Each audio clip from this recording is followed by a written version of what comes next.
Bonjour Brahim Bensassi. Bonjour, merci de m'inviter. Alors vous nous proposez d'explorer une fonction physiologique, la respiration. Alors avant de s'attacher à ce que vous appelez la respiration profonde, je crois intéressant de nous rappeler pourquoi il est si important de bien respirer. Eh bien, il est important de bien respirer, tout simplement parce que c'est une des fonctions physiologiques importantes, puisqu'elle permet d'apporter dans notre organisme donc de l'oxygène, d'éliminer le gaz carbonique et de permettre à nos cellules de fonctionner correctement. Cependant, on a tendance à constater que c'est une des fonctions qui est malgré tout négligée. On a tendance plutôt à considérer la digestion comme une fonction importante. Et si vous me permettez, vous remarquerez qu'il y a beaucoup de restaurants, n'est-ce pas ? Donc on va s'alimenter, donc dans des lieux où eh bien, on fait fonctionner son système digestif. Mais connaissez-vous des respirants, si vous me permettez le néologisme? Des respirants, c'est-à-dire des lieux où on apprend à respirer. Ça n'existe pas. Alors peut-être que c'est dû à une chose, peut-être que c'est dû au fait que les aliments, on les achète, ils ont un coût, alors que l'air que nous respirons est gratuit.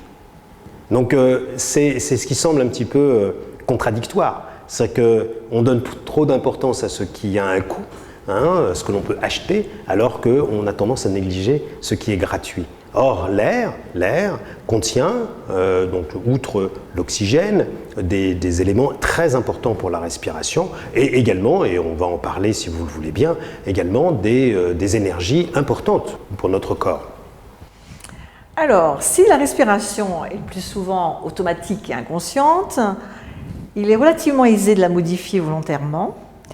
Et dans notre esprit, souvent, respiration rime avec poumon. Or, il y a beaucoup d'autres muscles qui sont nécessaires pour bien respirer. Alors, si nous allions dans un endroit pour apprendre à respirer, qu'est-ce que l'on apprendrait ? Alors, d'abord, il faut savoir ce que c'est que la respiration. C'est une fonction donc, physique, donc, qui fait intervenir un certain nombre d'organes, en particulier les muscles, bien sûr les poumons, qui sont les organes principaux de la respiration, mais également physiologiques. C'est une fonction qui permet également d'introduire dans notre corps un certain nombre de substances, comme je disais tout à l'heure. Donc, en ce qui concerne d'abord le plan physique, il faut effectivement savoir qu'il y a tout un ensemble d'organes qui interviennent dans la respiration. Les muscles, tout d'abord. Les muscles sont effectivement, les muscles respiratoires, sont très importants à considérer. Et le muscle principal de la respiration, c'est le diaphragme. Donc il faut apprendre à connaître son fonctionnement. Et il fonctionne comme une coupole, c'est-à-dire qu'il s'élève et qu'il diminue. Et cela permet, en fait, lorsque le diaphragme se contracte et diminue, en fait, autrement dit, il pousse vers le bas les organes digestifs, eh bien, il permet de créer un vide dans le thorax. Et c'est ce vide qui permet à l'air de rentrer dans les poumons. Deuxième chose, ce qui est important à considérer également sur le plan physique, sur le plan strictement anatomique, c'est l'ossature. Puisque vous savez que les poumons sont à l'intérieur de la cage thoracique, laquelle cage thoracique est composée d'un certain nombre de côtes, lesquelles s'insèrent sur le rachis, la colonne vertébrale. Donc également, c'est à considérer. Et si on veut respirer convenablement, il faut avoir le dos aussi droit que possible. On sait très bien que des personnes qui ont des problèmes au niveau du dos, donc qui sont avec un dos qui est légèrement difforme, peut provoquer des perturbations au niveau physiologique. Mais il y a une adaptation qui peut se faire assez facilement. Cependant, ce qu'il faut apprendre également à nos enfants, c'est de se tenir le dos aussi droit que possible. Lorsqu'on est à table, Alors, le problème également en ce qui concerne les enfants, c'est qu'ils ont tendance à se pencher d'un côté ou de l'autre. Donc c'est ce qu'on appelle d'ailleurs la scoliose, mais fonctionnelle. Donc vous voyez, les organes qui interviennent dans la respiration sont aussi importants à considérer. Également, savoir respirer, c'est aussi respirer par le nez. Beaucoup plus important, puisqu'on a effectivement, on peut faire entrer de l'air par la bouche, mais respirer par le nez, c'est très important. Pourquoi? Eh bien, tout simplement parce que le nez est un organe qui permet de filtrer l'air qui pénètre dans nos poumons. Donc, il y a le filtre, mais également l'humidification et également réchauffer l'air, parce que vous savez qu'il y a une différence de température entre l'intérieur du corps et l'extérieur. Si l'extérieur est autour de 20-25 degrés, l'intérieur du corps est à 37 degrés. Donc il est important de réchauffer l'air. Et c'est le nez, d'ailleurs, qui a cette fonction. Ensuite, l'air pénètre dans la trachée. Et là aussi, dans la trachée, qui est ce long tuyau qui va du nez, de la gorge jusqu'aux bronches, eh bien, permet également de filtrer l'air. Et on constate une chose, et en ce moment, de plus en plus des personnes en souffrent, c'est qu'ils ont des allergies et ils toussent. Tout simplement parce que certaines substances qui ne sont pas filtrées par le nez, parce qu'elles sont toutes petites, pénètrent jusque dans la trachée, et donc sont piégées par le mucus salvateur de la trachée. Et donc une réaction physiologique tout à fait normale, elle a tout pour évacuer ces substances, pour éviter qu'elles pénètrent à l'intérieur du poumon. Ensuite, l'air va continuer son voyage, va arriver dans les bronches, dans les bronchioles, et enfin arriver dans les alvéoles. Les alvéoles pulmonaires, eh bien, ce sont les unités physiologiques, fonctionnelles du poumon. Et c'est là où se produisent les échanges entre l'air et le sang. Merci pour ce voyage complet. Alors, c'est de la respiration, elle est aussi considérée dans plusieurs traditions spirituelles comme une prise d'énergie vitale. Vous en avez un peu parlé en disant qu'on introduit l'oxygène, mais pas que. Quelle est donc cette mystérieuse énergie ?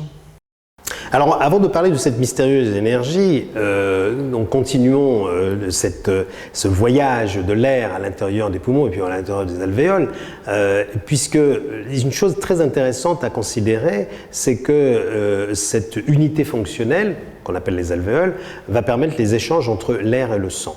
Il va y avoir l'oxygène qui va passer des alvéoles dans le sang, et le gaz carbonique qui va passer du sang vers les alvéoles et être évacué par l'expiration.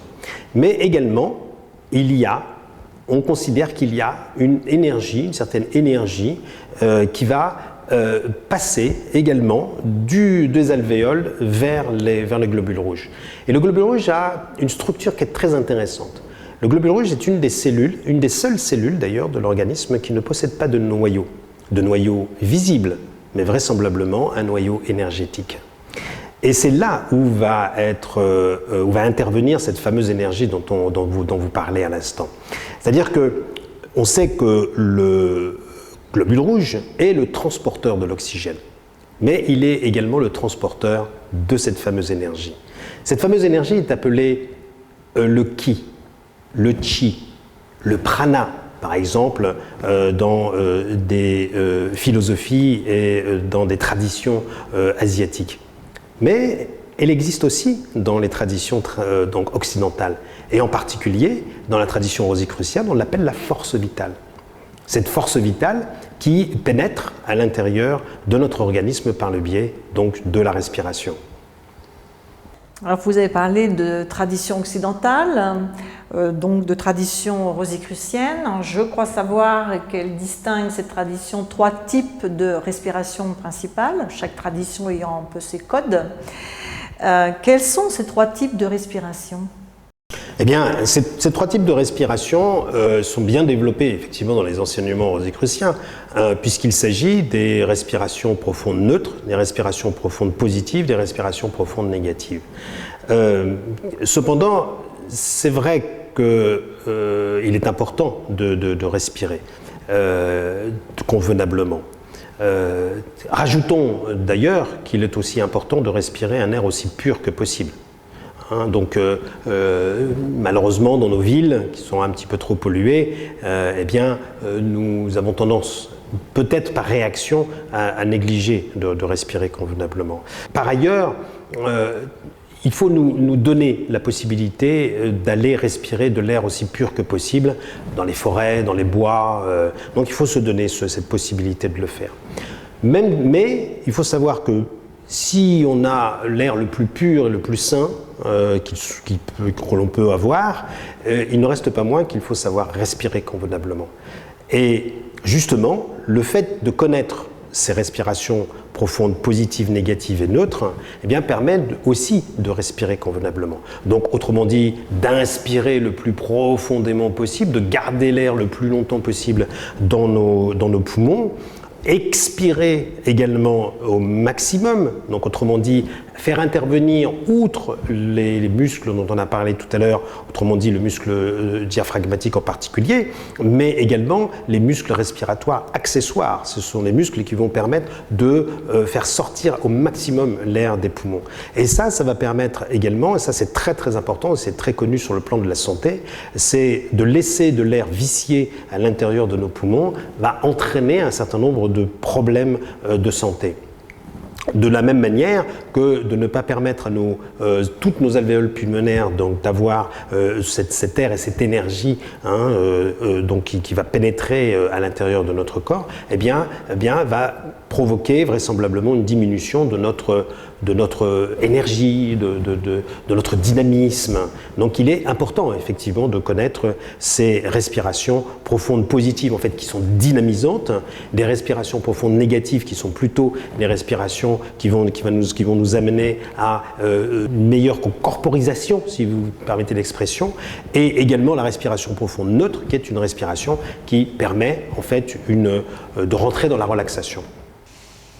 Je pense que là, vous nous avez donné leurs effets, à moins que vous vouliez développer un peu plus. Il y a encore beaucoup de choses à dire sur la respiration, puisque, par exemple, on utilise beaucoup la respiration dans les exercices physiques et dans le sport. Les sports de haut niveau, par exemple, sont des sports dans lesquels la maîtrise de la respiration est très importante. Et les plus grands champions développent justement ces techniques de la respiration. Donc c'est effectivement des techniques qui permettent de dynamiser, d'avoir un corps le plus puissant possible pour aller le plus loin possible, sauter le plus haut et courir le plus vite. Donc ça, c'est les sports athlétiques. Et donc, il y a aussi un autre aspect. Donc l'aspect médical, donc respirer convenablement, l'aspect sportif, mais également, il y a cet aspect mystique de la respiration. Vous parlez d'un aspect mystique de la respiration. Alors là, je suis un peu étonnée si vous pouviez préciser votre pensée. Et alors, on a parlé de l'aspect physiologique, physiologique, l'utilisation, l'importance d'avoir une bonne respiration sur le plan de la santé, puisque dans la maîtrise du stress, par exemple, on utilise beaucoup les techniques de respiration. Mais également sur le plan sportif, je l'ai dit tout à l'heure, et donc c'est important pour avoir un corps le plus vigoureux, le plus puissant possible. Cependant, il faut savoir que nous avons aussi une dimension immatérielle. Cette dimension immatérielle concerne nos pensées, concerne nos émotions. Or, il faut savoir que la respiration, et surtout la maîtrise de la respiration, permet de réguler nos émotions. Et donc c'est très important de connaître l'influence, par exemple, que peut avoir la respiration sur nos glandes endocrines, sur notre système nerveux, et en particulier notre système nerveux autonome. Bien, alors vous me parlez des pensées, vous me parlez des émotions, soit, mais y a-t-il encore une autre dimension plus subtile ? Je vous remercie de me poser cette question, parce qu'effectivement, il y a une autre dimension encore plus subtile de la respiration.